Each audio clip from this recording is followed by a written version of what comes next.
O eto, si Barry Gutierrez, mga kababayan. Sabi nga po niya, ano po? Sabi nga po niya, hindi, eto na.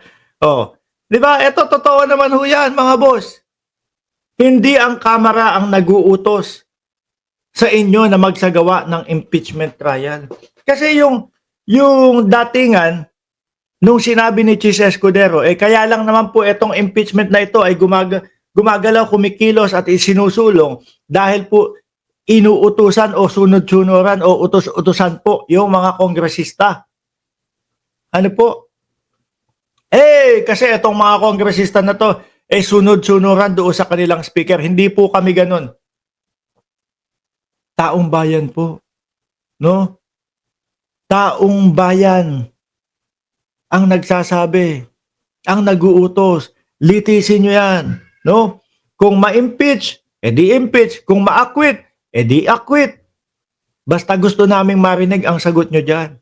Sabi, hindi ang Kamara ang naguutos sa inyo na magsagawa ng impeachment trial. Sa saligang batas, galing ang utos at obligasyon. Ano ba ang mahirap intindihin doon?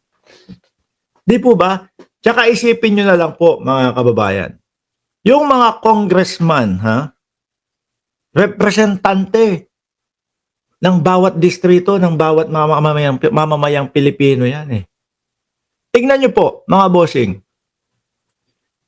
86%, ano po, 86% nung mga congressman na lumagna, pumirma doon sa impeachment ni Inday Sara Duterte, lahat po nakabalik. Ano ho ibig sabihin? Approve sa aming mamamayang Pilipino. Approve sa aming mga kadistrito mo, Joel Chua, yung ginawa mong pagsusulong ng impeachment kay Inday Sara Duterte. Ibig sabihin po nun, ang nakaback up sa impeachment, taong bayan ho, mamamayang Pilipino, mga bossing.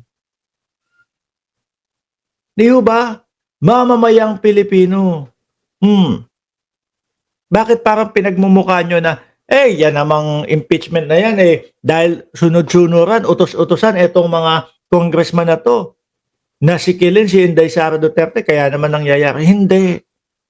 Ayan saligang batas. At ang mamamayang Pilipino. Kaya po, tingnan nyo mga bossing. Yung mga kabataan natin, sugod sa Senado. Nagagalit to. No? Gusto naming marinig ang impeachment. Hindi pwedeng ganyan lang. Hindi pwedeng babaliwalain nyo. Hindi pwedeng i-dismiss ninyo.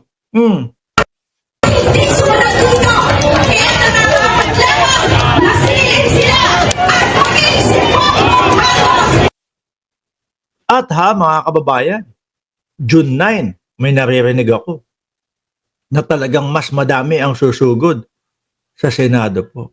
Kasi ganyan po talaga mga kababayan, mga boss chief amo, ang magiging reaksyon ng sambayan ng Pilipino. Biruin niyo po itong bayan natin. No? Naghihirap po. Nagtatangis, umiiyak ang inang bayan. Dahil po lugmok na lugmok tayo. Baon tayo sa utang. Tapos, etong mga pondo, mga pera na sana po makakapag-angat muli sa ating bayan, mga bossing. No?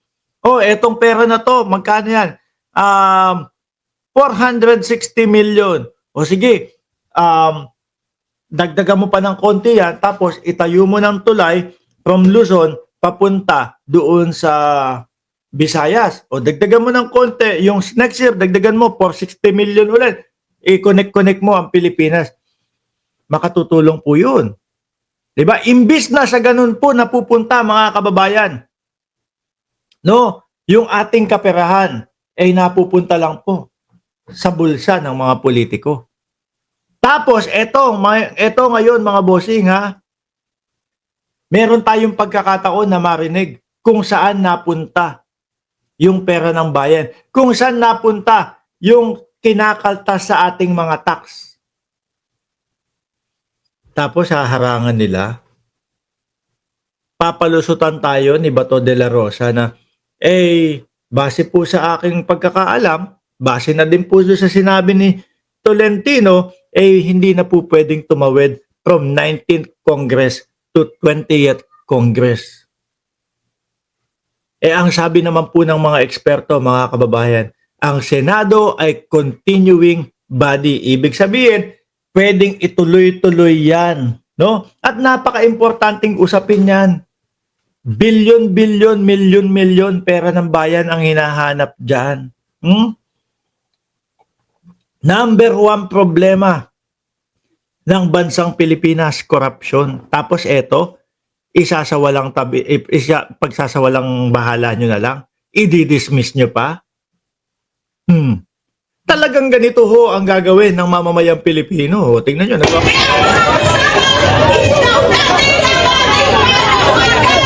At yun nga ho, ako nasa labas ako ng bansa, pero narinig ko, meron nga pong mga pupunta sa Senado sa June 9. Sabi ni kagaya ni Fernando Madrid, labas na tayo sa Senado, maraming pera, soon malalaki ang sweldo nila. Sabi ni Mario Oquiana, paporma lang si Escudero, painom-inom ng tubig habang lagi lang sinisipon. Ay nako po, no? Yung iba nga ang isinisigaw dapat ina-abolish na daw yung Senado, mga kababayan. Pero yung mga nakikita kong post ng mga senador, mga boss, yung mga mabuhay ang Pilipinas, no? Mabuhay ang Senado, napalitan na po yung pangalan nung kalye doon. Tapos etong impeachment, wala. No, gusto pang i-dismiss. Tapos makakabalita pa ho tayo. Mababalitaan, maririnig ng sambayan ng Pilipino. Doon makikita sa mga pahayagan, no?